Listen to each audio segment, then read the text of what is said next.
Hi all അസ്സലാമലൈക്കും, welcome back. അപ്പോൾ ഞാൻ ഇന്ന് വന്നിട്ടുള്ളത് തേങ്ങ വെച്ചിട്ടുള്ളൊരു വിഭവമായിട്ടാണ് കേട്ടോ. വീട്ടിൽ തേങ്ങ ഉണ്ടെങ്കിൽ നമുക്ക് ചെയ്തെടുക്കാൻ പറ്റിയിട്ടുള്ള നല്ല ടേസ്റ്റി ആയിട്ടുള്ള ഐറ്റത്തിൻ്റെ റെസിപ്പിയുമായിട്ടാണ്. അപ്പോൾ ഇതെങ്ങനെ ചെയ്യാമെന്ന് നോക്കാം. അപ്പോൾ അതിനായിട്ട് ഒരു പാൻ എടുത്തിട്ടുണ്ട്. അതിലേക്ക് ഓയിലാണ് കേട്ടോ ഒഴിച്ചു കൊടുത്തിട്ടുള്ളത്. നിങ്ങളുടെ കയ്യിൽ വെളിച്ചെണ്ണ ഉണ്ടെങ്കിൽ അത് ഉപയോഗിക്കാവുന്നതാണ്. എണ്ണ ഒന്ന് ചൂടായി വരുന്ന സമയത്ത് ഈ ഒരു അളവിൽ കടലപ്പരിപ്പും കൂടെ തന്നെ ഇഞ്ചിയും ചെറിയുള്ളിയും കൂടി ഇതിലേക്കായിട്ട് ആഡ് ചെയ്ത് കൊടുക്കുന്നുണ്ട്. നമ്മൾ പരിപ്പുവടയ്ക്കൊക്കെ എടുക്കുന്ന ആ ഒരു പരിപ്പാണ് കേട്ടോ ഇതിന് വേണ്ടത്. ഇതെല്ലാം ഇതിലേക്ക് ആഡ് ചെയ്ത് കൊടുക്കാം.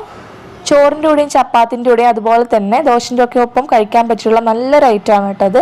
ഇനി ഇതൊന്ന് മൂത്ത് വരട്ടെ. ഇതൊക്കെ ഒന്ന് മൂത്ത് വന്നാൽ ഇതിലേക്ക് പിന്നെ ചേർത്ത് കൊടുക്കുന്നത് പച്ചമുളകും കൂടെ തന്നെ വെളുത്തുള്ളി അല്ലിയാണ് കേട്ടോ. അപ്പോൾ 12 പച്ചമുളകും 6 വെളുത്തുള്ളിയും കൂടിയാണ് എടുത്തിട്ടുള്ളത്. ഇതൊന്ന് നല്ലപോലെ മൂക്കുന്നത് വരെ കൈവിടാണ്ട് ഇളക്കി കൊടുക്കാനായിട്ട് ശ്രദ്ധിക്കണം. ഇനി ഇതിലേക്ക് ചേർത്ത് കൊടുക്കേണ്ടത് സവാളയാണ് കേട്ടോ. അപ്പോൾ ഞാനിവിടെ 3 വലിയ സവാള എടുത്തിട്ടുണ്ട്.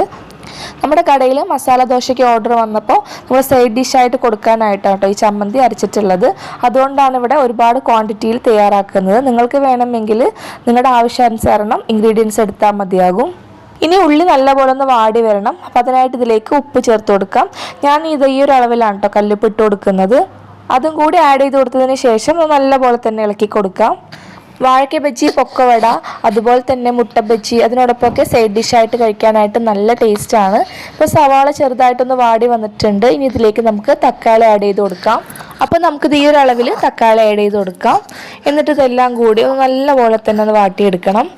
നമ്മളിത് റമദാൻ 30-നും തയ്യാറാക്കുന്ന ഒരു ഐറ്റമാണ് കേട്ടത്. ഫ്രൈഡ് ഐറ്റംസിനൊപ്പം, അതായത് ബജ്ജി, മുട്ട ബജ്ജിയൊക്കെ ഉണ്ടാക്കുമ്പോൾ അതിനൊപ്പം കഴിക്കാനായിട്ട് നമ്മൾ റമദാൻ 30-നും ഇത് തയ്യാറാക്കാറുണ്ടായിരുന്നു. അതുപോലെ തന്നെ ബിരിയാണിയുടെ കൂടെയൊക്കെ കഴിക്കാൻ പറ്റിയിട്ടുള്ള നല്ലൊരു ഐറ്റമാണ് കേട്ടത്.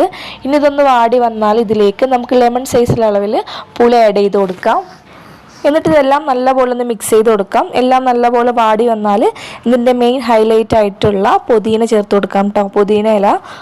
എന്നിട്ട് ഒരുപാട് ഇളക്കമൊന്നും വേണ്ട കേട്ടോ. അതിന് ശേഷം ഉടനെ തന്നെ നമുക്കിതിലേക്ക് തേങ്ങയും കൂടി ചേർത്ത് കൊടുക്കാവുന്നതാണ്. തേങ്ങ ഒരുപാട് മുരിയൊന്നും വേണ്ട. തേങ്ങയിട്ട് 2 മിനിറ്റ് ഇതുപോലെ ഒന്ന് ഇളക്കി കൊടുത്തതിന് ശേഷം ഫ്ലെയിം ഓഫ് ചെയ്യാവുന്നതാണ്. എന്നിട്ട് ഒന്ന് ചൂടാറി വരുമ്പോൾ ഒന്ന് മിക്സിയുടെ ജാറിലിട്ട് അരച്ചെടുക്കാം. എന്തെങ്കിലും ഫംഗ്ഷന് തയ്യാറാക്കുന്ന സമയത്ത് ഈ ഒരു ക്വാണ്ടിറ്റിയിൽ തയ്യാറാക്കിയാൽ മതിയാവും കേട്ടോ. വീട്ടിലെ ആവശ്യങ്ങൾക്കാണെങ്കിൽ ഇൻഗ്രീഡിയൻസ് ഇത്രയൊന്നും എടുക്കേണ്ട ആവശ്യമില്ല. ഇപ്പോൾ ആ മിക്സ് ചൂടാറി വന്നിട്ടുണ്ട്. ഇനി മിക്സിയുടെ ജാറിലിട്ടിട്ട് ഒന്ന് അരച്ചെടുക്കാം. ചോറിന് കറികളൊന്നും ഇല്ലാത്ത സമയത്ത് പുതിനയെല്ലാം ഉണ്ടെങ്കിൽ ഇതുപോലെ നമുക്ക് പെട്ടെന്ന് തയ്യാറാക്കി എടുക്കാനായിട്ട് പറ്റുന്നൊരു ഐറ്റമാണ് കേട്ടത്.